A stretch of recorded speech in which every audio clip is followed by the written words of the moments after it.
ปีศาสนาพุทธคำพระเป็นเสาเขามาวะเลยสองเองห้าปัก19 วะปีใต้สองเองไปปักซ้ำนี้ปีก็จ่าเอง3 ปัก87 คู่เลยคิดวันที่12 เดือนจันวดีปี2เอง26ในปังสร้างคือกรรมตราอนัตตาวิปัสสนาภาวนาอานยอดธรรมอนัตตาออกกรรม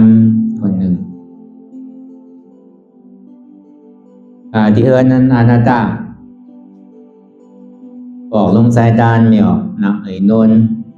วันน้ำซ้ำ4 แยกไผ่แหลงอาทร1แหลงอาทร2เจเวงเมสายเจตอนเก่งไฮจึงไทยในก่อเป็นตอนการเตียนเฮาว่าติเลยมาซับแรงได้จ้างดื้อกับอนัตตาวิปัสสนาเขายาม1 โมงต่อถึง3 โมง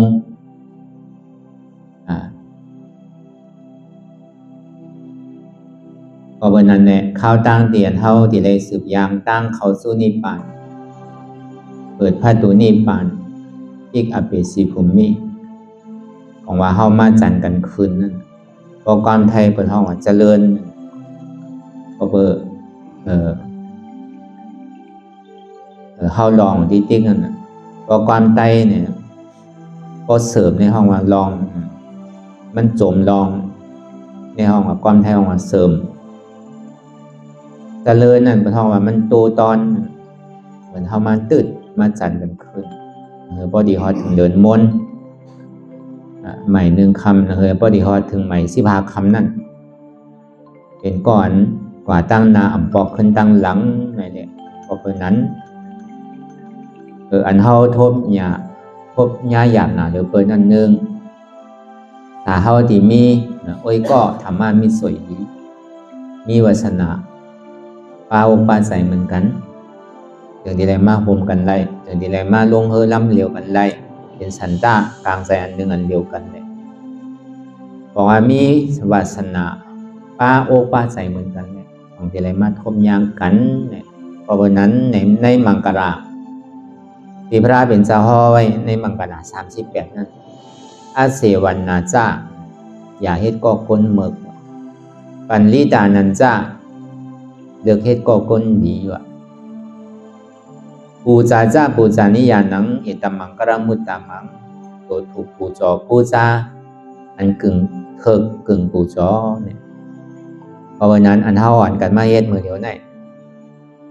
มันเฮ็ดลองตั้งดี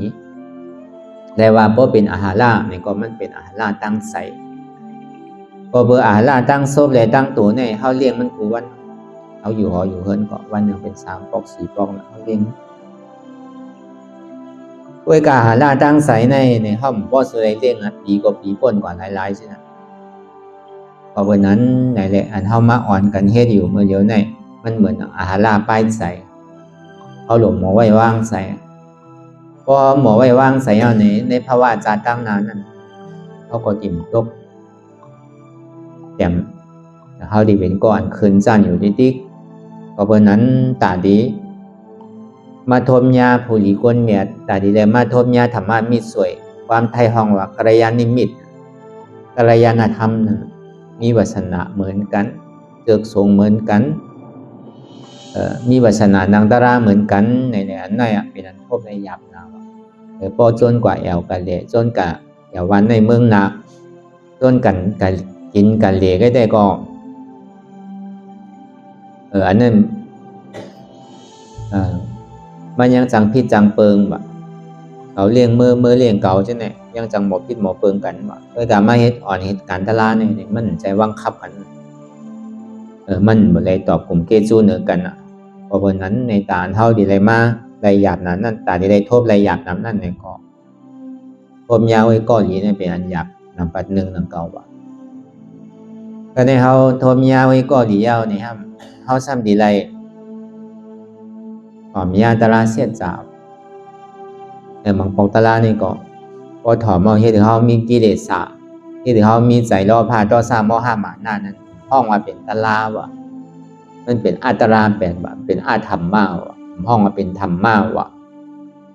ก็วันนั้นในปอเมืองไต้ในก็เป็นห้องว่าเปิดตารานั่นน่ะสอนตาราหนังตารานั่นตารานั่นป่องสังตารานั่นเป็นธรรมความหมายห้องว่าแต่ยาสคานนั่นน่ะแต่ยาเป็นสังอย่างเป็นแต่ยาของเขาแอมป่องเมื่อหนังในเมืองไทยนั่นเนี่ยก็มาเปิดปฏิวัติธรรมนั่นน่ะปฏิวัติธรรมนั่นเป็นสังละธรรมนั่นก็เป็นตารานั่นน่ะก็วันนั้นตาราเสียจานธรรมะเสียจานว่านั่นต่อง่ายๆนะเขาว่าอันเท่าที่ไรถอมไรยินนั่นกำหนำได้เท่าไรยินอันนำตาราล่อนตอนพวกเขากวาดเขานี่มือนี้เขาพออยู่หออยู่เฮิรนก็เฮิรนใจเฮิรนเนอะเป็นพี่น้องกันเสียต้าเนี่ยก็มือหลีก็มีมือให้ก็มีนั่นน่ะเพื่อกับกำหนำได้พี่น้องกันแน่ก็อยู่จำกันคิดกันนิดๆก็อยู่ไกลกันก่อนอ่ะสันติภาพกันพออยู่จำกันมาในพิษกันนิดเดียวว่าใต้ก้อมวานเท่ามือเท่าเกยอยู่ยิ้มหอมจำวานเท่าว่าลองก้นก็ในว่าลองก้นก็หนาเซ่ก็ในเซ่ก็หนาเราก็ในเราก็นาเนี่ยเลยว่าเขาอยู่หออยู่เพื่อนในมันอันตรายตอนนั้นเขากว่าป้อมจับตีจับตั้งมันในก่อช่องกันเรากันเป็นเพื่อนของเราแต่นอนวัดนอนว่าก่อนจังว่าองตีนั่นก็เป็นอันถูกดีเลิกอยู่นังเก่าว่าก็กว่าอย่างที่เขามีใส่ล่อผ้าต่อสร้างหมอห้ามก็ห้ามมันน่าแต่ก็ถ้าอยู่เพิ่นก็ยังดีกันอีกเพราะว่ากว่าเฮาอยู่มาเป็นดีทอดดีแมทไว้กับเฮากว่าซ้ำโลกับพิษกันหรือซ้ำโลกับเซกันเนกันจังได๋ก็มันเป็นตราไหลว่ามันเป็นอัตราแปดเป็นอาธรรมะแปดทางที่ไรกู้โสมันเป็นอากู้โสเต็มหมดจริงๆก็เบิ่นนั้นตานเฮาที่ไรมาถอดมายินราเสียจานว่านี่ก็เป็นอันหยาบว่าหยาบว่านะก็ในสามมาในซ้ำที่ไรใกล้ยินอยู่เสียวะเนี่ยพอยินยินหนึ่งพอห้ามลืมตัวนั่นเนาะนานในจิ้มโดยหนึ่งปอกเลยเนี่ยก็เบิกกิเลสาเนี่ยมันเบียดล้อมเฮาไว้เสียงโลกมันยามันเก่าเฮานั่นกำสนตั้งเสียงกำสนตั้งหางกำสนตั้งอายาสากำสนตั้งเสียงนงกำสนตั้งลองตั้งตุ้มเตอร์กำทำสนตั้งใส่สนลงพวกก็เนี่ยมันสนเฮาถึงวันนู้นเนี่ยก็เฮาเลยถ่อมเลยยินเฮาใครแล้วน่ะเสียงเตียนเฮาเลยถ่อมเลยยินเนี่ยทางเตียนเฮาให้เลยหันเพราะมันทางเลี้ยวเนี่ยก็โดดเสียงเงินย้อนมันนั่นน่ะพอมันหอมก็โดดเสียงเงินย้อนมันย้อนน่ะพอมันดีกินเนี่ยก็โดดเสียงเงินย้อนมันย้อนน่ะพอมันดีนุ่งดีไว้ดียองน่ะก็ซ้ำโดดเสียงเงินย้อนมันย้อนน่ะพอมันเจิกใจเนี่ยก็ซ้ำดีเสียงเงินย้อนมันย้อนน่ะก็บ่นั้นน่ะมันสวนเฮาอยู่กูมือกูกินกูข้าวยามนั่นต้องว่าเฮาเป้มตันมันไหลก็บ่นั้นนี่แหละหึงถ่อมก็ซ้ำไล่นางเก่าว่าห้ามใกล้ลืมว่าใกล้ลวงว่าก็เบิ่นั้นนี่เฮาสิได้ใกล้ๆเลยถ่อมใกล้ๆได้สร้างเขาดีๆว่ามันจะดีป่องมาวันนึงว่าอันนี้ก็สิได้ใกล้ๆยินอยู่เซ่ๆว่าก็ในสีมาในทำเฮาซ้ำตัวไรพมยาเสียสุมาดีลีอันจังปักในเสียนตาสายตั้งอันที่ดันถูกหมอซับเลี้ยงไหลลองอันป้ายอยู่ป้ายเศร้าเฮาลองโตลองใส่เฮานั่นนี่ก็เป็นมีวันทบอยากนำเขาก็ในพอเฮาทบยาวในเฮาซ้ำหนุ่มหมดความเฮาเข้าใจว่าพวกเหมือนหมอคนปองว่าทำทุลางนำเขาว่านั่นความได้ถอมหมอไว้กับบ่ถอมเฮาก็โหขึ้นนั่นน่ะบอกคนซึมว่าความได้ฮู้อยู่เข้าใจอยู่เวลาบ่บอกเมื่อเฮิรนเนี่ยหายหมดแล้วน่ะเนาะเฮาเลยถอมไว้นะทำเอาสร้างไว้ในตัวในใจเนี่ยมันมีย้อนนี่ซ่อมมนาสิกันละป้าอกป้าใจว่าได้ก็ห้ามสร้างทุกนังเก่าอ่ะสร้างไว้ทบไรยินไรถอมเอาในซื้อเนี่ยก็ซ้ำหนูเลยเอาป้าอกป้าใจว่ามันจะดีย้ำว่าก็เนี่ยเอาป้าอกป้าใจหลอกหลายๆก็เนี่ยพอห้ามสร้างตื้อกรรมก็ห้ามเป็นเดียนเย่าตื่นเขาก็ดีเลยใกล้เลยถอมเลยยินอยู่ถ้าลาแต่ก็มือเหลียวกลับปานพองยามมือเหลียวแต่มันอยู่ในโทรศัพท์อยู่ในมือเขาหมดน่ะเนาะเอาใครถอมตาลามิวหรือมีนั้นหมดอ่ะตาลาลองหลีลองซ่าตาลาลองตาหน้าศีลาตาลาลองสมาธิวิปัสสนาก็มันมีในนั้นหมดอ่ะมันแค่ไงหรือมือกูปอกอ่ะก็เบอร์นั้นอ่ะก็กับเขาถอมอยู่หลอกหลายๆก็เนี่ยพอเขามาพึกด้วยมาจ้างด้วยป้อมเอาตัวทบด้วยป้อมแต่ตัวเพราะว่ามันกูตัวเนี่ยเพราะว่ามันตัวทบแรงได้จ้างตื้อกรรมตัวก็มันก็เป็นเดียนเย่าก็เบอร์นั้นในหยุ่มย้ำว่าในหาเปิงหาป้าได้เขาหากูก็ได้อับปีมีไปนำ เฮาก็ลูกกูอันกูเมืองลูกกูดีกูตั้งหลายปอหลายแม่หลายตีหลายตั้งหลายหลายวันหลายเมืองมาสู้กันเนี่ยก็เพราะมันมีความมาในห้องประธานเสียดนั่นน่ะเนาะเพราะว่ามันมีภรรยากันมันมีธรรมะมีสวยกันมันใจเป็นธาตุตะลาเหมือนหนังกันธาตุมันเข้ากันบ่ซ้ำอยู่จ้อมกันไรนังเก่าอันน่ะก็เบอร์ธาตุมันเข้ากันนั่นน่ะจึงมาอยู่จ้อมกันไรทีไรมาลงเฮอลำเหลียวกันไรก็เบอร์นั้นน่ะเป็นหยาบน่ะโทษหยาบน่ะในเป็นนั้นน่ะก็เบอร์นั้นเนี่ยเพราะเฮาไรก้อยกับเฮาซ้ำดีไรเลือกอองตีมันหนังเก่าว่ะอองตีอันมันสั่งทุบนั่นปฏิหลูสบาโสสะผู้ปีสะกะดาปุญญาตาอัตตสมาปฏิถินสะเอกัมมะตัมมังกะรามุตตมังเนี่ยว่ะเลือกเตียนมันสั่งทุบลองอยู่ลองเศร้าเลสัง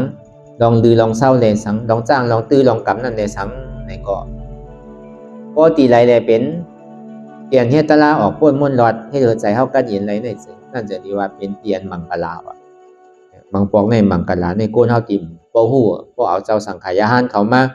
มังกลาก็เป็นกู้สัวว่าเนี่ยมันอธิเป็นมันเป็นคือเฮาย่ำฮู้น่ะก็เบอร์นั้นในเรียนเฮามาเปิดปังตลาเนี่ยแลว่ามันเป็นมังกลาตอนหนังโจเลียนเมื่อก่อนกำเดียวก็ยังเป็นมังกลาลงเต้ๆนั่นน่ะก้อยก็เฮาถอดหมู่ตึงวันนี่แหละอ่านโห1ชั่วโมง2ชั่วโมง3ชั่วโมงโสด3วัน7วันอธิเปมันหลักหนักมันความหมายมันเป็นหือในเฮาก็ฮู้ว่ามันทุลางนำเขาบางบอกมันใกล้เปิดอยู่ปลีกอย่างเช่นในได้ก็เพื่อกับอธิเปมันเพราะมันผู้กลมได้ว่าเป็นพรดีหนังเก่าอ่ะมันบ่ฮู้อธิเปมันนั่นมันจะนี่ว่าตีอันเฮาอยู่ตีอันเฮาเศร้าในมันเป็นมังกรหลายเอาก็เบิ่นั้นเฮาอันกันมาเปิดปังตะลาเฮาว่ากูก็ร่วมหอมพร้อมกันนี่แหละได้มาอ่อนกันลงเฮอลำเหลียวกันนั่นไรว่าตีนั่นน่ะมันเป็นตีมังกรลาเพราะว่าเฮาไม่การตลาดไหนเนี่ยมันเป็นอันเมียวจันสูงก้อยๆว่าอันมาสาธุอนุโมทนานั่นก็เปิดตลาดเนี่ยมันเป็นตลาดจันสูงเป็นตลาดพระเป็นเจ้าฮ้อไว้เลยอ่อนตั้งดีพระเป็นเจ้าฮ้อไรตลาดอ่อนตั้งสุดนั่นเนี่ยมันเจ้าฮ้อธรรมะเสียจ่าอ่อนตั้งไว้เสนั่นมาเนี่ยก็จึงที่ฮ้ออนัตตลักขณะสุขเปลี่ยนเฮาเลยมาอ่อนกันสร้างด้วยกรรมบุพองยามบ่เหลียวแน่ก็เบอร์นั้นแหละตีนั่นเนี่ยมันเป็นตีมังกรละเมื่ออันมันเจ้าฮ้อตลาดนั่นเนี่ยนี่กับผีเขาสร้างเขาอันได้มาถอมตลาดนั่นผีมารูปตุ๊บตับผีมีจันมีจอมผีหมอยาหมอเก้าเปิ้นจังได๋ผีหมอกินน้ำมุกน้ำลายผอมผีหมอกินเลือดกินสังจังได๋มันอยู่ได้ว่าเพราะผีจันสูงมันเนี่ยเอาไปว่าเซ็งๆว่าเฮาว่าในผีในเมืองคงขังเนี่ยตอนหนังผีไปหอไปเฮือนไว้ก็เพราะผีคงตะโคใหญ่มากเนี่ยเขายังไรไปว่าจันในมันสูงกว่านั้นน่ะทำกรรมสอนพระราเป็นเจ้าเนี่ยเฮาดีทางเรียนแล้วก็เฮาฮออยู่กูวันๆนั่นเท่าอ่อนกันสร้างด้วยกรรมตรายของกูวันๆนี่ก็เปิ่นมันเป็นเสียนตั้งซื่อๆผาไม่เวตานี่แหละผีเขาก็จมพระโจที่เกิดมา1ก้อน1เจ้าตาที่เกิดมา1ปอก1กำได้ง่ายๆนั่นก็ว่าเขาก็มุมมองสุดต้องใครมีนั่นก็ว่าในปังตะลาเนี่ยปังฮอตะลาจังได๋ปังสร้างด้วยกรรมตะลานั่นเขายังลูกเตี๋ยวเมืองผียังมาถอมมังกรมาเฮ็ดตะลาก็มีผีเนี่ยก็ง่ายๆนั่นก็พอเขามายาวเนี่ยเขาก็มาถ่อมตะลาเหมือนเฮานั่นเก่าเวลาผีเนี่ยเพิ่นมีหยินแง่มันเหมือนโกนน่ะผีเนี่ยค่ำคามหน้าคามตาเบิ่นน่ะ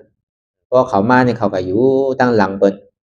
พอเบิ่นนั่งไว้ในค่ำพัดมาคามหน้าเบิ่นก็เบิ่นตะลามันจั้นสูงนี่แหละพอเขามาตั้งหลังเขาก็กะเลยอยู่ตั้งหลังให้ไปซอบนั่นน่ะเหมือนเฮาอะไรมานั่งตะลาเนี่ยก็เหมือนนั้นนั่นเก่าอยู่ที่ทางเรียกเจ้าเก่าอันเฮาเฮ็ดอยู่พ้องยามเหลียวในป่องว่าเขามีจันมีจอมที่เขาสร้างเขาเนี่ยยังเลยอยู่ตั้งหลังเขาเขามาถ่อมตะลานั่นก็เบอร์นั้นลาเป็นเจ้าฮ้อไว้ได้ธรรมะเสียจ่าเลยสังในอนัตตลักขณะสุขนั่นในสังผีเขาเนี่ยมาถ่อมตะลาได้มายินตะลาอ่านโหหลายโกกเตมันผีเนี่ยสิได้ทบยาตะลากว่าเมื่อหนังช้างเนี่ยก็อ่านโหอสังเขมันเปลี่ยนมาถ่อมตะลาเลยอะไรตะลาก่อนนะเพราะวันนั้นผีเขาช้างเขาเนี่ยเขาเจิกน่ะว่ะพอเบอร์นั้นคือเขาสำขึ้นบ้วนลองตั้งใหม่ขึ้นว่าการที่เขามาเปิดปังตะลาเนี่ยมันง่ายๆนะก็เขาใครเปิดอยู่เซต้าเนี่ยก็เพราะมันมีคนมาอ่อนในตาที่เป็นอะไรมันมี เอาพ่อหมูกูเจอกูลองก็ก้นอ่อนมันก้นตาตีปังนี่เส้นตาสายตั้งมันซ้ำมีเนี่ยก็มันเป็นมีวันหยาบเลยเต้นของเขาพอเบอร์นั้นในแลว่ามันเต็มทนดีงามย้อนนะว่าอ่อนกันเลยมาเปิดปังจ้างตื้อกำตราเนี่ยตอนหนังผีเบิ้นสางเปิ้นก็ยังมาถ่อมตรายังมาจ้างตื้อกำตรายังมาไปฮับสาธุอนุโมทนาว่าเนี่ยเออพอเบอร์สังเขาคาไรนะว่ากู้โสอันเท่าไรเหตุการณ์ตราเนี่ยกู้โสฮอตราก็เขาก็ไปโหมโจมจอมอยู่แล้วไหวเสียเฮานางตราอย่าเฮาซ้ำส่งเมตตาปันนั่นเนี่ยเขาก็สาธุเอาจอมอยู่แล้วก็เบอร์นั้นในพระเป็นเจ้าเฮาพอไว้ซื้อหืออ่อนตั้งป่วนมา13 ปีลุ่มๆเนี่ย13-15 ปีลุ่มๆในผีเขาสร้างเขาเนี่ยเขาถามกันมาเนี่ยมีไผตอบเกณฑ์ยินใดวะสัปปะหลู่ตั้งโมตั้งเสียงในอันเมียอะไรเมียหรือเปิ้นนี่ในเมืองในเมืองโคงกลางเฮาที่เป็นผีดุขาเตบราอีนาตีเตบราเขียนไปตนไม่ตนตอบเขียนไปหวยไปร้อยเขียนไปวันไปเมืองซะนั่นน่ะเขาก็อ้อนกันถามเนี่ยมีไผตอบเกณฑ์ยินใดวะการหลู่การต้านในอันเมียหรือเปิ้นนี่เป็นสังเนี่ยมีไผตอบเกณฑ์อะไรวะก็เว้นนั้นก็เขาอ้อนกันแรงกว่าเข้าหาถึงคุณผีสีเจ้าอ่ะคุณจตุมหาราชิกานั่นคุณผีสีเจ้าก็ซ้ำจังตอบแกลีไรหนังเก่าว่ะของหลูตั้งด้านทั้งหมดทั้งเสในอันใดเมียเดือเปิ้นนั้นเดือเสคุณผีจอมผีห้องว่าขุนเสจ้าห้องขุนอินน่ะในเมืองเอ่อตาว่าติงสานั่นเขาจึงได้อ่อนเอาลูกในเมืองจตุมหาราชิกาเมืองผีจันทนหนึ่งนั่นฮอดกว่าถึงตีเมืองผีนั่นเรื่องนี้กว่าตาต้องถามคนผีหมาฆ่าว่าเขาใครฮู้ว่าของหลูกของต้านทั้งหมดทั้งเสียงเนี่ยอันไรเมียก่อนต้นเกหรือเปิ้นฆ่าเนี่ยเก่ากลมตอบเกไรหนังเก่าเมื่อเนี่ยว่าอันตาดีตอบเกไรเนี่ยหรือเสพุทธาพระเป็นเจ้านั่นก็ดีตอบเกไรเขาได้กลมจังตอบเกไรอ้อนกันลงมาไวสาธาเป็นเจ้าลองตั้งกันในก็เต้เกาสร้างประดามีมาอ่านโหเสียสังใครไปแสนกับเท้าเต้มันเป็นลองหยาบช้างเนี่ยว่ะลองคันในก็เต้มาเป็นปากมาเป็นเฮงเป็นหมื่นเป็นแสนก็ตอบเกไรหมดมันถึงนี้ลูกเอาตีสัปปะตานังธรรมะตานังจินาติสัปปะระสังธรรมะระสังจินาติสัปปะระติงธรรมะระติงจินาติตัณหายกสัปปะตุขาจินาติติเนี่ยมันมี4 ข้อว่ะของหลูสบายตานหลูตั้งเมื่อตั้งเสียงในอันคืด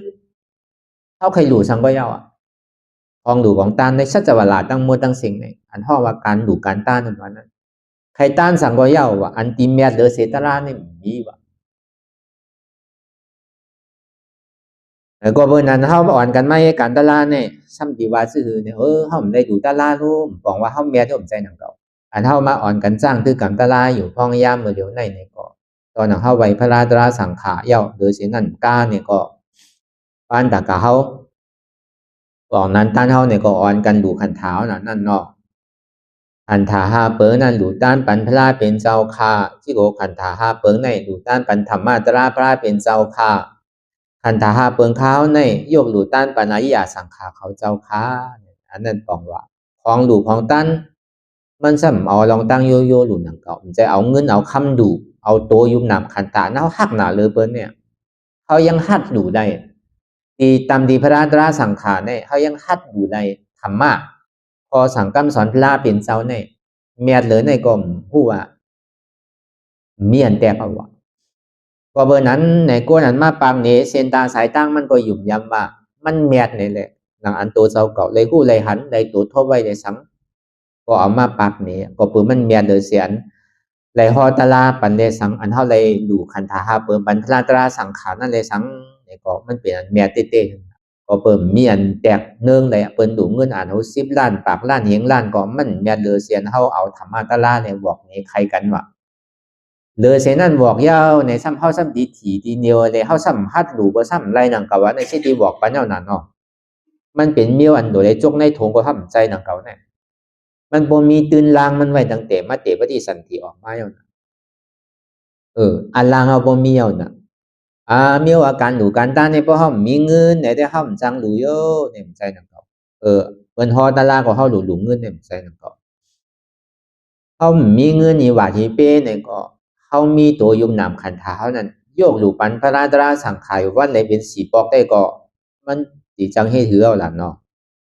เออของหรือของต้านนั่นมันตีแมนบอกกระเหือมจังวานอะไรอ่ะก็เปิดนั้นคือเขาต้องไว้คอหนึ่งเพราะว่าเขาดูเย้าเนี่ยก็เขาจะไปเอาขึ้นมันจะมีแมตเตะเพราะเขาดูเอาขึ้นในซุ่มออกมามันแมวเจ้าเนี่ยเขาซ้ำดูเพราะว่าเขาเป็นเงินเขามีเงินได้เป็นเปิงหนึ่งถ้าเขาดีดูอยู่เงินแสนหนึ่งก็ดีดูเงินหมื่นหนึ่งก็ดีดูเงินพันหนึ่งเวลาก็มีเดอก็ดีกับจึกเป็นมาในอันนั้นหลีไม่ใจอยู่เวลาในยุคนำขันธาเนี่ยเขามีเงินอีว่าสิเป้เนี่ยก็เปิ้นก็ว่าเจ้าเนี่ยเจ้าเตียนที่เปิ้นเปิดคอดปังตลาดเนี่ยเจ้าเช้าก็ว่าคือต้องคือไม่ให้การตลาดเนี่ยเงินก็ห้อมบูที่เอากันให้อย่างเออเอาตามเจตนาเขาว่าcáiเวลาอันใครคือส่วนก็คือปอใจเต้ๆในเต้ก็อันเข้าเหตุการณ์ตลาดอยู่ห้องย่ำเหมือนอันนี้เมียนเลยในก็มีอันใดทั้งอันเปิ้นมีเปิ้นดีดูอันเฮามีแต่ก็เฮาคันตาหาเปิ้นเฮานั่นรู้แน่ๆเมียนเลยเสียในก็มีพอมาวนสอนตัวในเมืองไทยเนี่ยก็มันเปลี่ยนหยาบไหลเจอไหลลองไหลสามแสนเปิงลองกว่าลองไปลองโลดลองกล้ากระโจดีมาถึงดีเมษายนเนี่ยง่ายๆใจเงินใจทองนำหมดนังเขาเพราะมีก็ซ้ำยาบ่นังเขาของปอกการโลดกากาเนี่ยพอตึงกว่าตึงปอกเนี่ยพวกใครปอกปางเงินมาหมื่นบ่มั่วเอาเออการเดินทางจะไหนก็มันก็ง่ายๆลูกมันก็เป็นหยาบเต้ๆของเขาแต่ที่มาฮอดมันก็พอเสียเงินไว้ก่อนแล้วก้อยการมันเมียเหลือเสียเมียแต่ว่านั่นเหลือเสียนเขาเอาขันธาหาเปิงนั่นยกหลูปันพลาตราสังขารนี่เมียเหลือเปิ้นสัปปะตานังธรรมะตานังสินาติสัปปะราสังธรรมะราสังจินาติว่าเพราะนั้นในอายาศาสตร์ทั้งหมดในโลกโลกาหลงเมืองผีเมืองโคงกังเมืองสางเช่นนั้นเนี่ยอายาศาสตร์น้ำเจียมน้ำหวานของกินของหวานเนี่ยอันไรเข้มหรือเบิ้นค่าพระราชเบียนเจ้าเนี่ยตอนหนังในเมืองโคงกังเขาเนี่ยมันเข้มด่านนั่นเสตาเนี่ยก็มันย่ำไปคืดอาหารล่าเยียนไปต้นไม้เปิ้นเฮาว่าลูกค้าเทวดานั่นเขากินข้าวติบน้ำติบเขาเนี่ยมันหนูมีผักก็ตึงหวานตั้งหอมตั้งหวานมันเนี่ยมันมีอันแตกว่ะอันแค่เลยลูกค้าเทวดานั่นซ้ำเป็นเจ้าภูมิมาเทวดาวะภูมิมาเทวดาเนี่ยมันเหมือนหนังเหนในเมษายเนี่ยนะมันอุบในกุนในเมษายเนี่ยอาหารล่าตั้งกินเขาในซ้ำแค่เลยเสลูกค้าเทวดาอันแค่เลยเสภูมิมาเทวดาซ้ำเป็นอากาศเทวดาอันแค่เลยอากาศเทวดานั่นซ้ำเป็นจันจัตุมหาราชิกาวะในผีจันทนหนึ่งอันแค่เนื้อจันทนหนึ่งนั่นในซ้ำตาว่าติงสาอันแค่เนื้อตาว่าติงสาเป็นยามาอันแค่เนื้อยามาเป็นตุสิตาอันแค่เนื้อตุสิตาเป็นนิมานรติอันแค่เนื้อนิมานรติจะซ้ำเป็นปรินิมิตาสวัสวัติอันแค่เนื้อในเมืองผีโฮโคในซ้ำเป็นปฐมาสารตุติยาสารตติยาสารขึ้นกว่าที่อายาศาสตร์ทั้งหมดทั้งสิ่งเลยด้วยกายาศาสตร์นั่นเนี่ยมันเป็นเดียนมันคือไหลวะมันอ่อนเฮาเกิดกิเลสอ่อนเฮาเกิดเท่าเป็นตายวะมันเป็นโจแก็บโจข้าวให้วะมือเงินเฮามีได้ก็เฮากินไรของเขาเหมือนเฮากัดนอนหอแต่ห้องแฮมนั่นน่ะพอเงินเสียนก็ได้ปอกขึ้นเฮิรนเก่าพอเงินมัวเดียวก็เฮาได้กินเอาวะเขาพักอันแคมได้นะพอเปิดพึ่งเดอเซกู้โสได้กว่าให้วะนั่นด้วยกายาศาสตร์ลาเตียนเฮาเลยถ่อมเลยยินเนี่ยเขาเข้าใจอยู่นั่นมันมีอันแตกว่ะนั่นน่ะในก็เหมือนนั่นน่ะก็เอามาตัวอยู่มือเหลียวเนี่ยมันใครเจ็บใครก้นอายาศาสตร์ลาเตียนเฮาถ่อมเลยสังอันเฮาเขาเข้าใจอันเฮาเจ้าจักใส่อันจังเฮ็ดคือเฮาหมอไว้วางใส่เลยเนี่ยในห้องว่าอายาศาสตร์เตียนเฮาเลยปึงอินเหลือเสียสุดตามมาญาหยาดปึงอินเหลือเสียนเฮาเลยถ่อมตะลาเย่าเลยหรือเสนั่นที่มันย้ำเลยในทางเนี่ยเขาซ้ำได้เอาตัวทบด้วยมันเจ็บมันเสียบมันแกงคือก็อย่าหันอยู่หู้อยู่มีอยู่ด้วยการซ้ำใจเก่าเจ็บอยู่หู้อยู่เจ็บในมีอยู่ก็หันอยู่ด้วยการมั่นใจเก่าอันเขาหมอแทบตัดสินใจเลยว่างสิไหนเลยในอายาสาเนี่ยมันแคบนะวะด้วยการมือเขาเฮ็ดเนี่ยมันใครหนาวด้วยการพอเขาปล่อยอย่างนี้มันเบาตัวเบาใจเช่น ก็เบอร์นั้นแหละสังว่าก็อะไรเลยทบยาตลากาเต้ก็จังว่ามันจะดีคู่อายาศาเต้เต้เวยการมันได้ทบโจแก็บโจข้าวก็ยุ่มยำว่านำก็เกะเขาก็ดีได้จิ้มตัวกูว่ามันใจข้าวยามหึงเสตานี่ก็เขาก็ยังใครเฮ็ดเพราะมันเสืออายาศามันเต้เพราะเขายินเปิ้นว่ามันนางตลานี่เต้ก็เขาพ่มใครลาดต่อเปิ้นเนี่ยเขาบอกใครโกไปแล้วเพราะเขาภายมาเตียนเปิดปังตลาดนี่เปิ้นสำฮู้จักเขาเพราะเขาเปิ้นหันเฮาฮ้อมมาเฮาสำดีอายเปิ้นสำดีว่าเฮาเยอะเนี่ยมันติ่มใครมาเอาตั้งสีอยากให้แหลงเนี่ยตีน้ำช้ำเนี่ยมันก็หาตังโก้งกับตังตีเยาก็เปิ้นฮู้อยู่ดีๆมันยังมาฮอดถึงที่ไหนได้ป้องว่าเพราะมันไปฮู้จักอายาศามันแต่ก็มันติ่มมานั่นเขาก็ในเฮาซ้ำขึ้นหาคำตอบที่ในตัวใจเจ้าเก่าสองมันแม่นเต้วห่าเนี่ยอายาศาสตรานว่านั่นแม่นเด้อเสอายาศาสตร์กูซื้อกูร้องห่าจังมาพระราเป็นเจ้าว่าอายาศาสตร์ตั้งหมดตั้งเสียงในโลกโลกาชัจจวลาตั้งหมดตั้งเสียงเนี่ยต่อมาตัวได้อันที่ขึ้นอายาศาสตร์ตลาดเนี่ยมีว่าเพราะผีเขาเลยสังสางเขาเลยสังคุณวันคุณเมืองเขากวนตั้งหมดตั้งเสียงเลยสังคุณนาก้าคุณกะโหลนเขานั่นเลยสังคุณยากเขาฉะนั้นเลยสังป้ออะไรถอมอะไรยินตัวเนี่ยกวนหายก็ยินเป็นกวนกวนเมือกกวนเลิงเนี่ยก็ยินเป็นกวนดีคุณเมือกคุณเลิงเนี่ยก็ยินเป็นคุณดีมันบอกขนาดอายาศาสตราพาเป็นเจ้าเนี่ย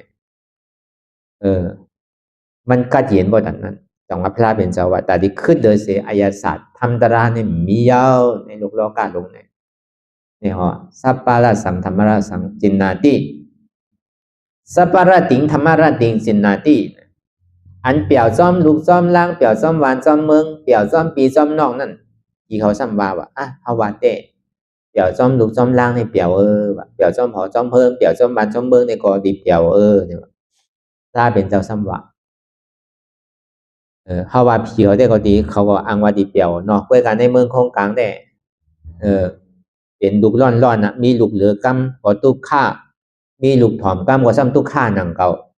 จะว่าลูกเหลือกำมันเร็วไงพอลูกวางง่ายถอมกำซ้ำอยู่ไกลเฮาลูกเขาซ้ำอยู่เมืองนึงเขาอยู่เมืองนึงน่ะก็เป็นตุกค่าหนังเก่าคนผ่ากันผ่านดีกว่าผ่าตายเป็นตุกค่าหนังเก่านั่นฮักอยู่ทางกำถอมกำอยู่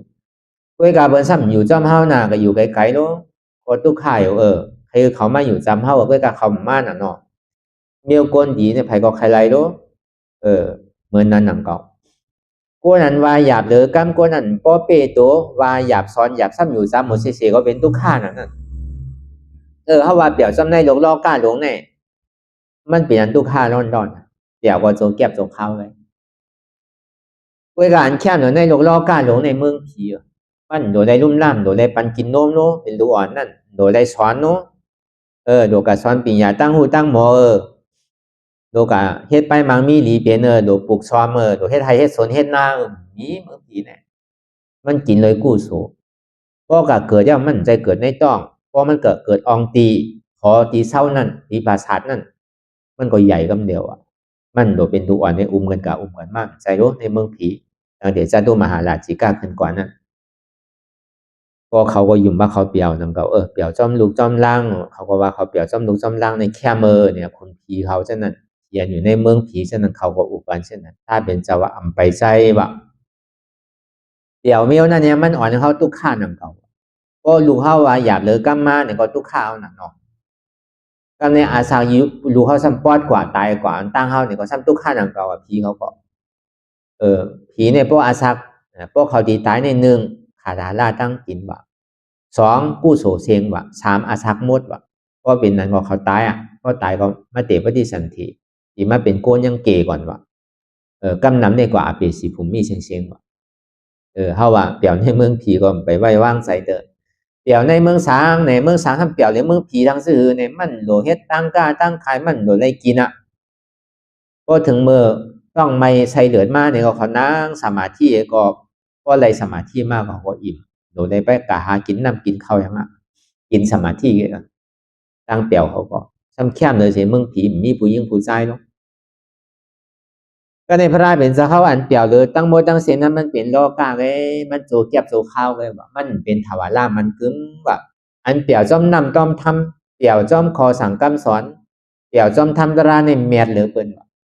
เมียซื้อในตอนหนังพระเป็นเจ้าเฮาใน45 ว่าลุ่มๆในเช้าว่าไปเนี่ยมันเจ้าเนี่ยอยู่ในเมืองสาวัตถีกันพอเบอร์ในเมืองสาวัตถีนั่นกวนเมืองเขาในเมืองสาวัตถีนั่นอ๋อแกนเป็นอริยากว่าตั้งปึกตั้งเสียงกำนำเนี่ยในกวนอยู่70 ล้านเนี่ยภาวากาในเมืองไทยเนี่ยอัน50 ล้านเนี่ยเป็นโซดาปันอีกต่ำสุดมันเนี่ยเป็นโซดาปันเป็นอริยปุโกเสียงๆก็ในอันหนึ่ง10 ล้านเนี่ยซ้ำเป็นรองโซดาปันเป็นกวนพุทธศาสนาอันเจ็ดว่าเหลือ10 ล้านเนี่ยเป็นเกิงติ๊กที่ว่ะก็เบอร์นั้นเป็นอริยาเต็มกว่าเสียงๆว่าพระเป็นเจ้าเฮาก็เบอร์อริยาเนี่ยมันพอสอนยากแล้วนะก็เบอร์นั้นเนี่ยมันเจ้าก็ยังอยู่บาที่นั่นตั้งหือก็เบอร์เปี่ยวซ้อมนำทำคำสอนเปี่ยวซ้อมภูมิศีลมีธรรมนั่นน่ะกลัวในพอมันมีศีลมีธรรมเนี่ยมันโดนได้สอนหยาบแล้วโนเป้กับสอนหยาบอ่ะน่ะมันโดนได้ลาดกรรมอ่ะน่ะพอเป็นเมียวก็เมียวลูกแก้วเมแก้ววานแก้วเมืองแก้วมาแก้วจ้างแก้วอ่ะน่ะมันโดนได้ลาดกรรมอ่ะป้อมเป็นนะเนี่ยยังก็โดดได้รัดยังก็โดดได้ซ้อนอยู่ที่ก็เฮือหนังเก่ามันเป็นที่นั่นต้องว่าเขามาวนทัดสังด้วยนี่ซึ่งอันเท่าเปี่ยวกูเจอกู300,000เปิงนั่นมันตุกข้าวอ่ะด้วยการเปี่ยวจอมนำจอมท่านมันมีเพมีไพ่กำนึงสุดยังจังหวัดเขาปวดดองตั้งตุกข้าวอ่ะเนี่ยเหมือนเขาห้ามมาเหตุการณ์ตลาอยู่พ้องยามมือเดียวน่ะยุ่มยำมาก็ไหลก็มตุกข้าโย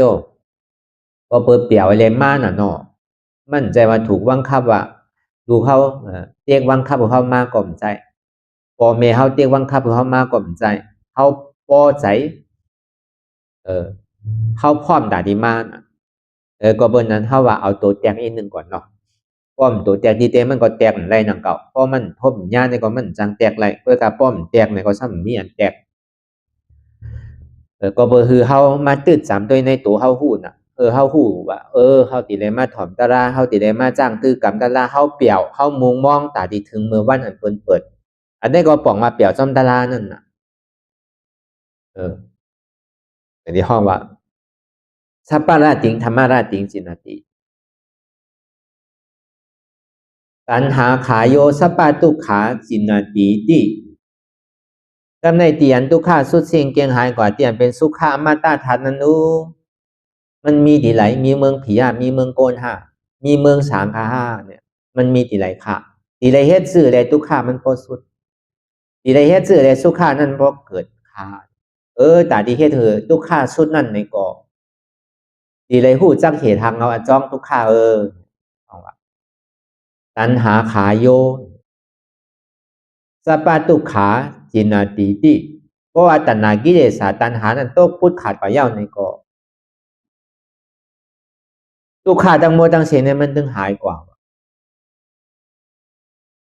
มันจะดีฮอดกว่าไรเตียนสุขาสันติสุขาห้องอมตะธาตุอันนั้นน่ะมันจะดีเพราะเมื่อไหร่ในตัณหากิเลสนั้นตกยาวก่อนทุกขาสันติสุดว่า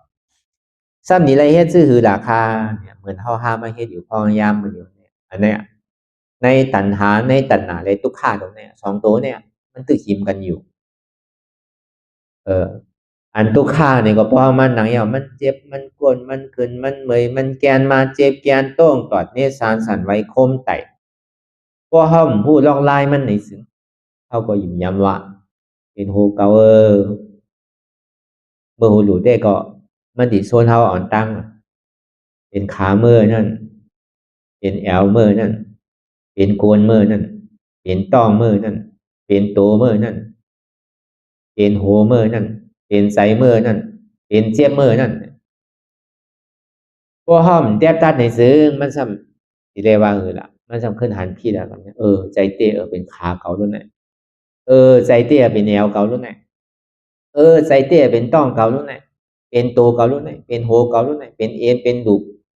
เป็นเลือเป็นเนอร์เก่าเป็นไซเป็นเจี๊ยบเก่ารุ่นไหนเพราะเป็นนั้นก็ขึ้นไปไหนถ่ายไปเนี่ยดึงไปเนี่ยช่วงมันเนี่ยเปิดตามึนตาเลยมองอะไรขิงข้าวยำนั่นมองแค่หนึ่งมองป้อมมองในอาพึงหนารู้ป้อมมองในกำก็ถึงไอ้ทั้งอินก็ถึงไอ้เนี่ยอันนี้มันโซนดีๆก่อนตั้งหันพิษแต่ตั้งวนพิษเพราะเป็นนั้นก็เข้าล็อกตัณหาดีๆอ่ะตัณหาเนี่ยมันดีเพตื่นดีๆอ่ะ ก็เปิดมันโซนนั่นน่ะมันใครทบญาตุกขาลงมันคือเฮากับหาสุขาที่ดิ้งน่ะก็เปิดสังก็คือหันเนี่ยก็เปิดปอเลี้ยงอาตาเลหมาหน้าเมเลี้ยงปลาล่อผ้าที่บนที่เขาเขียนไว้ในปับดิบข้าวตังเจ้าปู่ที่เนี่ยพอเลี้ยงอัตตาเลยหมาหน้าวะเมเลี้ยงปลาล่อผ้าวะอัตตาว่าเป็นโหเกาขาเกามือเกาตัวเกาใจเกาเจ็บเกาเกาเป็นโหเกาเป็นขาเกาเป็นมือเกาเป็นตัวเกาเป็นใจเกาเป็นเจ็บ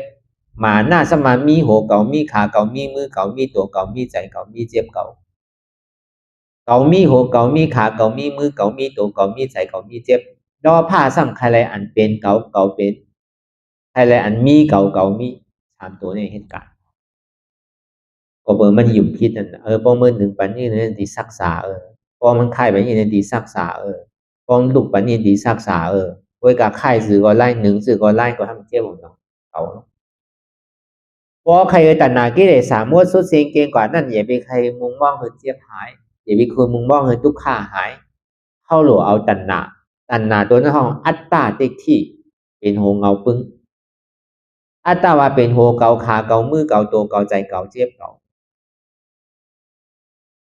อนัตตาสัมวาอ่ำใจโหกอมใจขากอมใจมือกอมใจตัวกอมใจใจกอมใจเจ็บเขาก็เป็นไรอัตตาตัณหากิเลสานั่นเนี่ยก็เจ็บเนี่ยมันใครมากคือก็เขาก็ตุ้มเติร์ดใจอันเสียบอันไม้ใครมากคือก็เขาก็ตุ้มเติร์ดใจเขาก็มุงมองพอหูหลอกลายมันอย่างก็เพราะเป็นนั้นเฮ็ดเช่นนั้นกว่าที่ดีในซื้อตัณหามันดิตกแปดก็เปิดปึงอีเลยเสลมแหงไพลุกลินแคมน้ำแหงลมแหงไพลุกเขาซุกน้ำแหงก็เป็นนั้นแล้วก็มันสืบเป็นตัณหาความอยากใครใครเป็นใครมีใครหนึ่งใครพื้นใครโต้ใครข่ายยุ่มว่าเป็นโหเกาขาเกามือเกาตัวเกานั่นก็มันมีเส้นนั้นแล้วในตัณหาเนี่ยมันจังสืบเหตุการณ์ก็มันสืบเหตุการณ์แล้วในก็อุปาทานนั้นว่าเนี่ยมันมีเพราะว่ามันมีเอาก็ปึงอีเลยเสทุกข้าเวรนะลองตั้งเจ็บแกนโต้ตอนนี้สารสันไว้คมใจไม่กระดอนแข็งสู้ตุ่มจับยายจึงอย่าเป็นดูนั้นนางเฮือแลไพ่มันตีลูกหนูชนลมมันแหงนางเฮือแลเขามาดีเจียวซุกในก็อย่าไปยกกว่ายกมาชนเฮือมันลูกคือมันโพดคนนำมันแหงเอาก็เขาก็ซุกลมแหงไพ่ลูกเขาซุกน้ำแหงได้กินเอาเขาอันในล็อกไลน์มันเพราะเป็นนั้นมาเย้าในซื้อตัณหาความอยากใครใครเป็นอัตตาที่วิจิกิจฉาเนี่ยมันดิตกแบบพอมันตกแบบเย้าเนี่ยก็ทุกข้าเนี่ยก็มันดิรับแบบพอมันรับแบบเย้าเนี่ยก็อัตตาที่เลยวิจิกิจฉาเนี่ยก็รับแบบพอรับแบบเย้าเนี่ยก็มันดิเข้ากับที่เป็นนิจจาสันติสุขะอมตะธาตุมันดิห้าป่วยพระราชสมาบัติมันใจกึ่งกลางนี่ขึ้นกำเดียวกันสามมรรคสี่โพธิใจสามมรรคสามโพธิสี่มรรคสี่โพธิใจเหมือนเท่าว่ากับปั่นพองย้ำเดี๋ยวเตะนี่ก็มันเป็นปกติสวากาได้มันติเลยขึ้นกำมักติเลยคาดใจของกำมักมันจะมีปนไหลเปิงลงมันเตะก็เขาหลวเอาอัตตาที่วิจิกิจสาอัตตาหยิบย้ำมาเป็นโหเกาขาเกามือเกาโตเกาใจเกาเจ็บเกานั่นดูเอาลองตั้งหันพิษวนพิษหันว่ามีโหหันว่ามีโหมีขามีมือมีตัวมีใจมีเจ็บนั่นน่ะมันดูเอาตั้งหันพิษอันนั้นเอาออกก็ลองตั้งหันพิษอันนั้นออกแล้วในซึ้งเนี่ยตั้งวนพิษนั่นก็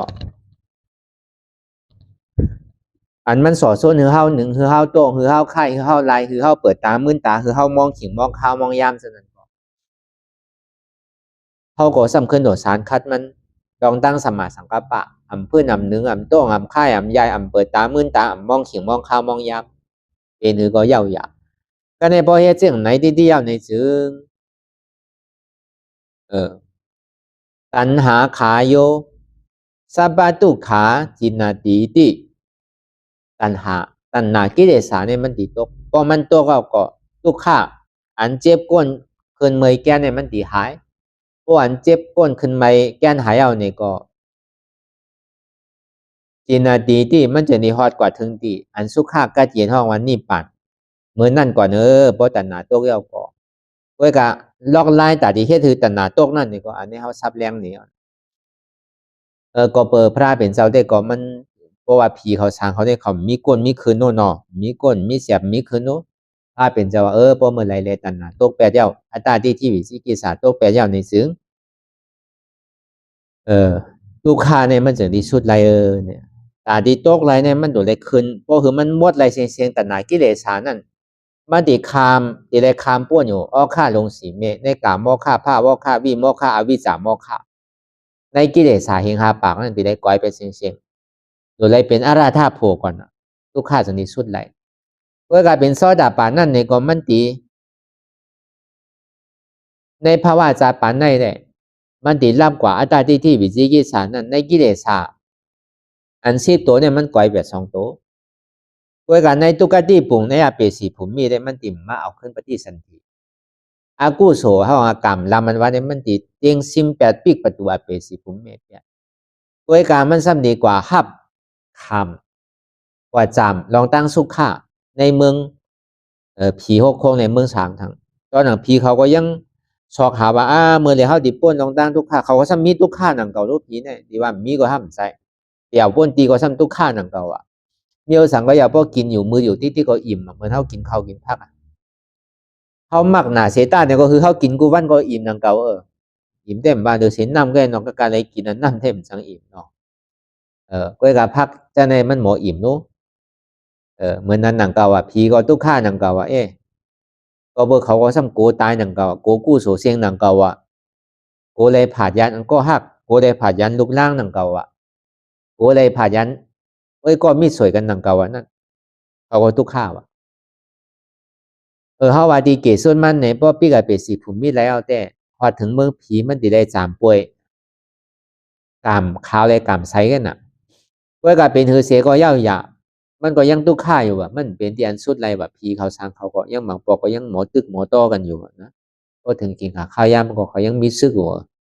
ยังหิมวานหิมเมืองกันหนังเก่านั่นหิมกันมีอาณาหนังเก่าใกล้มีอยู่หนังเก่าเมืองผีเนี่ยก็มันจะมาเป็นที่อันกัดเย็นไรเต้ๆพอถึงเมื่อกำผาดีแตกนั่นก็เมื่อนั้นหนังเก่าเขาก็อยู่แล้วในเมืองผีหกคงเมืองสังปฐมาตุติยานั่นก็ฮอดถึงเมืองตาดิยาคืนกับเมืองเสเนสัญญานาสัญญายตนาหลูป้าน่ะมันก็โอนตั้งทุกข้าหนังเก่า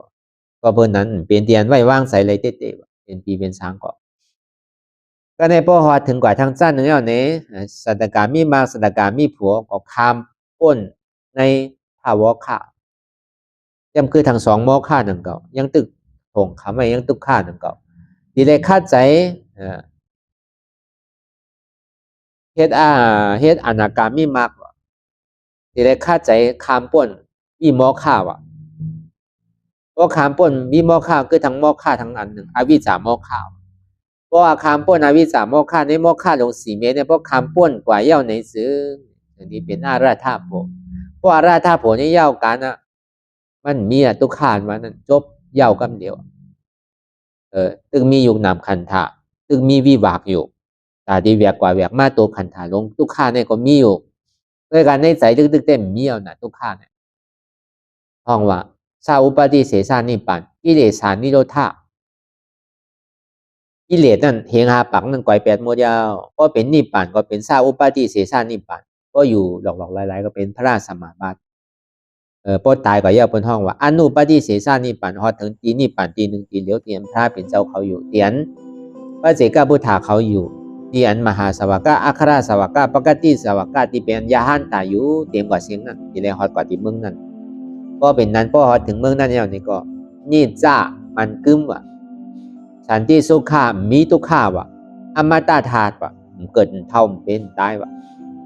เพราะเป็นอาราธาโผนั้นได้เป็นจะว่าเพราะเมื่อไรตัณหากิเลสหมดสุดสิ่งเกียงกว่าเย้าก็เมื่อนั้นทุกข้าจังนี้สุดเลยว่าเพราะว่ายังตึงมีกิเลสใน10ตัวเนี่ยมันก็ยังตึงตีทุกข้าวเพราะมันปล่อยไปไรเสียงอันนี้พาเป็นจะเฮาก็ฮอปันเขาจังนี้เพราะเป็นนั้นแต่มันเมียหล่อนต้อนแก้เพราะตันนั่นแต่ในกู้โสตั้งหลีเจ้าป้าไรเสมว่าเพราะไรฮอตลาเลยสังเพราะไรจ้างตื้อกำตลาเลยสังกู้โสตั้งหลีนั่นเขาคาเฟ่เขาคาไรหนังเขาย้อนขว้างพาเป็นเจ้าเฮาสังว่าพอตลาเลยสังว่าเปิดตลาดนั่นเลยสังในก็กู้โสตั้งหลีเนี่ยก็ต พระเป็นเจ้าเฮาเตรียมเป็นลูกฮักพระเป็นเจ้านั้นแค่นต่อเวยว่ากุโสปันคาเป้เขาเห็นกำขาก็เป็นนั่นแหละดีกว่าที่มาเฮาที่ได้ส่งเมตตานั่นน่ะเนาะเขาก็โจมไม่เลยฮับเอามังเผามังก็จังว่าเขาเลยมาถ่อมดาราเอาผีเขาเลยสังเขาเลยสังในก็พวกเขาป้าวกป้าใจก็ยังจังใดก็เบิ่งหยาดผีเขาได้ไว้น่ะผีได้สังเนี่ยมันเหมือนโกนเฮาผีสังเนี่ยเขาหยาดเขาไว้น่ะพวกเขาเลยถ่อมพวกเข้าใจว่าพวกเขาฮู้จักสาธุปีติยอนิสมานาสิกาลาก็จังไรตลาดทูตลาดแมทผีและโกนี่เหมือนกันก็มันเป็นนั้นได้ก็มีดาราในผีเขาสร้างเขาในตาตีไม่อยู่จำเฮาได้มีทางของคนเฮาในกินจอดกินเจโรป่าเฮียวเสียนผีในมีในต้องในใส่เฮาน่ะในศพในต้องเฮาในไก่ดีตายย้อนเฮาหลายตัวปลาดีตายย้อนเฮาหลายตัวหมูดีตายย้อนเฮาหลายตัววัวก้าดีตายย้อนเฮาหลายตัวหมูรู้ปลาดีตายย้อนเฮาหลายน้องหมูน่ะมันเหม็นแค้วน่ะว่าผีเนี่ยเขากินน่ะเขาโลกะเฮ็ดสังเขารู้เว้ยกับบ่เป็นตาลาเนี่ยอยู่ดีแล้วเขามาว่าบ่เป็นตาลาพระเป็นเจ้าเนี่ยเขามาหมอมาถ่อมหมอมายินว่าเขามาเอาเอาพันไว้สั่งถูกก็เขาซ้ำเลยมาถ่อมตาลาเนี่ยไรตาลาก็มีตั้งนำหนังเก่าว่าผีช้างเนี่ยก็เยียนหมอผีมันป้วนก็เหมือนหนังเก่าบางปอมันใกล้มีน่ะผีจ้อมตาจ้อมตั้งผีตายหุงตายหาใช่ไหมถ่อมจังป้วนพวกเขาเวยว่ากู้โสบันเขาพวกเขาฮู้จักว่าสาธุเอานี่ก็เขาป้วนบางก็ผีบางก็เนี่ยกู้โสอะไรยังก็ตามข้อมไปเสี่ยงเวลากามข้อมไปเสี่ยงเนี่ยก็พวกเขาฮู้จักสาธุอนุโมทนาเอานี่ก็อันข่อมยำในนุงโคก็ในนุงมาอันข่อมได้กินก็ได้กินมาหนังเก่าเวลาผีบางก็เนี่ยฮู้จักเส้นตั้งที่ก็เกิดที่ไรมืดโมพวกเขาฮู้จักเอาตะลาเขาก็เข้าใจมาถอนตะลาเอาเขาเผยเมตตาปัญญาสาธุนี่ก็ตาเกิดกำเนิดก็มีว่ะเมื่อการผีมังเสื้อมังเมียวเนี่ยมันใจที่นั้นเขาใครจ้ำผีนั่นเนี่ยมันเป็นเมียวอันเป็นจังส่งมาเป็นผีเป็กเป็นผีอสุรกายกินผลเมื่อเป็นคนก็มันตึงเป้กินเปิ้นอยู่นั่นน่ะใครย่าเปิ้นใครเก้าเปิ้นใครเป้กินเปิ้นอ่ะถึงตายก็เป็นผีก็ซ้ำใครมาย่าเปิ้นก็มีแบบผีเมียวนั่นก็ผีเปิ้นส่งมาใช่ไหมในปันกู้โศก็คำเอาคือเขาก็คือก็คำเอาผีเมียวนั่นก็ซ้ำจังนี้เอาดิมาตึกเขาแกก็ไหนกวยกามันตึกไรหนังเก่าอันหันเจ็บตุกข้าหรือเจ็บเนี่ยเพราะเขายังตัวเจ็บไรได้ทีมาด้านหน้าคนตายหันช่างเอาเขาหนังเก่าอันนี้ก็เหมือนเขายังตึกวนมาใจเก่าเนี่ยอันมันจางเอาเนี่ยมันเอาอันเป็นเก่านั่นเนอะขาเก่าเอวเก่าเนี่ยมันเอาเหมือนนั่นนะพีมาด้านหน้าเนี่ยมันเจืองเหมือนเขาวนมาเป็นขาเก่าเจ็บเป็นเอวเก่าคืนเป็นต้องเก่าเจ็บเป็นหัวเก่าใครอันตึกว่าเป็นเก่าเนี่ยมันจะเอากับไว้นะวันนั้นกวยกะมันมาดีต้องก็มีต้องมาดีตัวก็มีตัวมาดีใจก็มีใจมาดีเจ็บก็มีเจ็บในจึงเพราะเป็นนั้นมาได้มันจังเอาที่ไรวะเพราะเฮาว่าต้องเจ็บเนี่ยก็มันดีเอาต้องเฮาขาดเพราะดีว่าอะโลใจเขานี่เจ็บน่ะมันดีเอามือมันดีขาดนั่นน่ะใจเนี่ย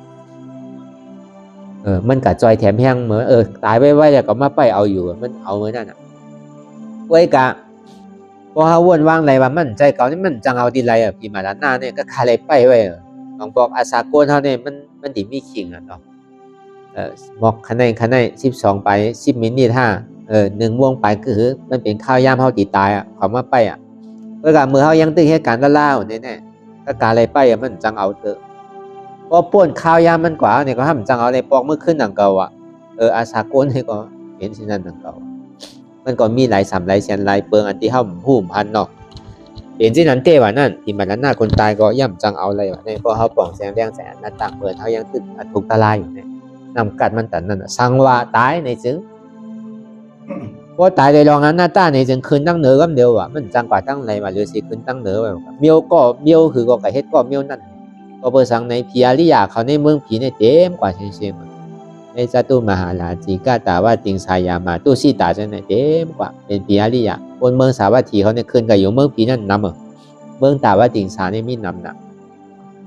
พวกเมืองตุสีตาเนี่ยก็เป็นหน่อร่องเขาเป็นพระเป็นเจ้า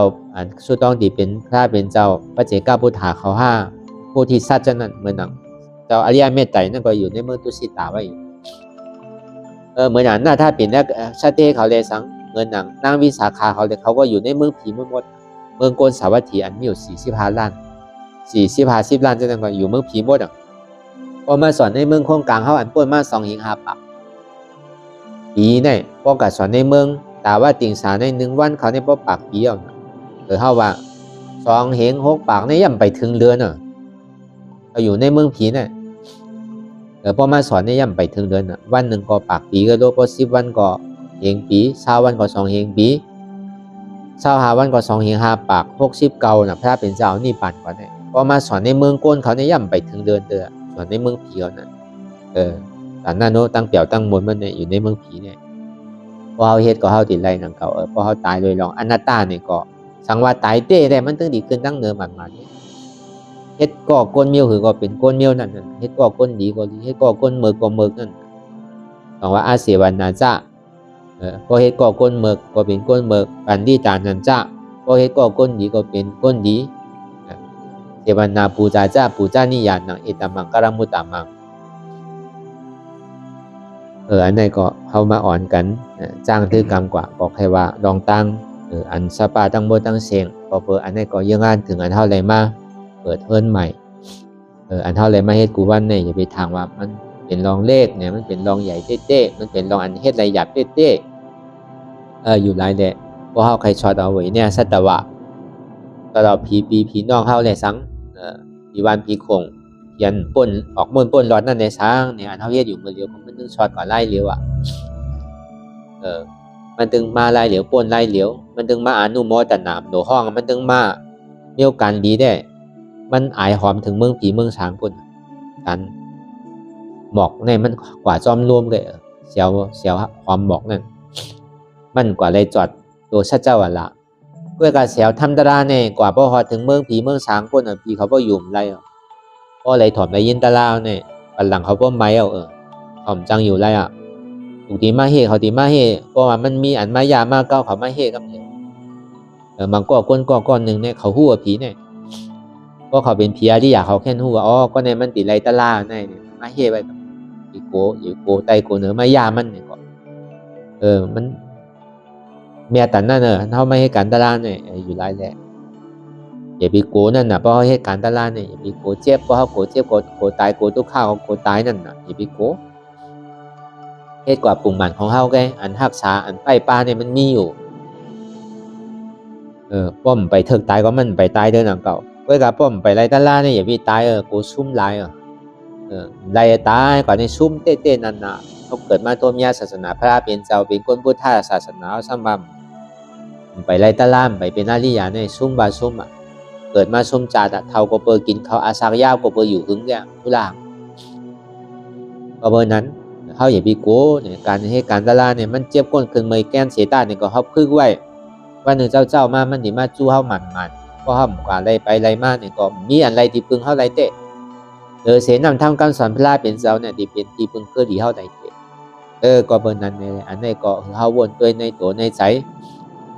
มาดีตัวเนี่ยก็มีตัวอันนำมีตัวอันว่าเป็นตัวนั่นเป็นตัณหาอันมันเจ็บในเป็นทุกข์เขาว่าตลาดขอที่สุดเขาว่าเมืองเจ้านั่นมันเป็นอาจองเนี่ยโจกันอาจองทุกข้าเลยอาโจทุกข้าอาจองทุกข้านั่นเป็นหัวเกาขาเกามือเกาตัวเกาใจเกาเจ็บเกาอาโจทุกข้าฉันเป็นเจ็บแก้นต้องตอนนี้สารสันใบคมแต่ไม่กระดอนแข็งสู้ตุ่มจับยาจิ้มหยดเป็นตู้อาจองสุขามเป็นอันนัตตาใจโหมใจขามใจมืมใจโตมใจใจเจ็บมันเป็นอนัตตาว่าตาอาจองทุกข้ารับสุดเสียงยาวอาโจทุกข้าอันเจ็บแก้นต้องตอนนี้ฉันก็หายกว่าอันเจ็บแก้นต้องตอนนี้สันหายกว่ายอดคนอาโจสุขาวมันนิโรธาเศษสารนั่นก็เกิดขึ้นมาเป่าเบาเย็นมวลโจมเซนอนครับเขื่อนมาสื่อนาตันตาเป็นพระราชสมบัติในก่อพอเขาเฮ็ดก่อนมันก็ดีฮอดดีจอดดีถึงนะครับอย่างก่อนมันมีดีเขาคัดใจก็หนักเก่าพอเขาคัดใจอันว่าเปลี่ยนมันมีเนี่ยแหละย้อนเบิ่นนั้นเนี่ยเขาก็สำคัญวนทัดสังด้วยดีโตดีใจดีเจ็บดีมันเป็นอยู่เมื่อเลี้ยวเนี่ยมาดีโตก็มีโตมาดีใจก็มีใจมาดีเจ็บก็มีเจ็บวนลองเปิ้นก็มีเปิ้นวนลองเขาก็มีเขาวนลองเฮาก็มีเฮาวนลองเก่าก็มันมีเก่าอันนี้ก็ทำมีเนี่ยก็เฮาพอหันทำใจเนี่ยก็เฮาพอฮู้ทำมีหันเจ็บทำใจหัวเจ็บเป็นอนัตตาทำมีหันทุกข้าทำใจหัวทุกข้าเป็นอนัตตาทำมีหันวามใจหัวกอมใจขากอมใจมือกอมใจตัวกอมใจกอมใจเจ็บเก่าทำใจหัวมันเป็นอนัตตาทำมีหันเจ็บยันต้องตอนนี้สารสันไว้คมไต่ไม้กระดอนแข็งสู้ตุ้มจับยายจิ้มหยอดเป็นดูทำใจหัวอันเจ็บยันต้องตอนนี้สารสันไว้คมไต่ไม้กระดอนแข็งสู้ตุ้มจับยายจิ้มหยอดเป็นดูในเป็นอนัตตา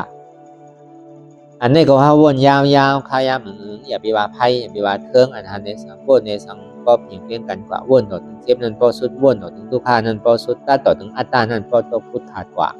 อะไรที่มันพูดบ่เกิดขึ้นเป็นมานั่นนี่ก็คือเฮาบ่หมอวนวางแยบตัดเป็นอนัตตาสัพพอไหลนะ